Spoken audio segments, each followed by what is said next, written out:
ফাইলের ফার্স্ট পেজটা আমরা এরকম প্রজেক্ট ফাইল অন EVS আর গ্রামার, ঠিক আছে। First in the first page you will write your name, তারপর রেজিস্ট্রেশন নাম্বার, তোমরা পেয়েছো রেজিস্ট্রেশন নাম্বার, ব্যাচ নাম্বার, তারপর ইনস্টিটিউট। আচ্ছা, তারপর দেখো ইন্ডেক্স আমরা কি লিখবো, যে পুরো লিস্টটা, আমি যে লিস্টটা দিয়েছি পুরো লিস্টটা লিখবে। তারপর ওয়াটার সাইকেল একটা ছবি দেবে, তারপর ওয়াটার সাইকেল সম্বন্ধে লিখবে।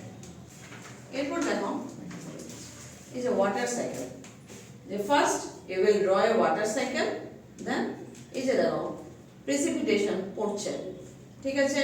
তারপরে কালেকশন, ওই যে বৃষ্টিটা পড়ছে কোথায়, এখানে কালেক্ট হচ্ছে, কন্ডে ইভাপোরেট হয়ে যাচ্ছে, কেন হচ্ছে সান রেজের জন্য। তারপর এটা কন্ডেন্স হয়ে যাচ্ছে, উপরে যখন হচ্ছে ঠান্ডা হয়ে যাচ্ছে, এটা কন্ডেন্স হয়ে আবার পড়ছে, this is called water cycle.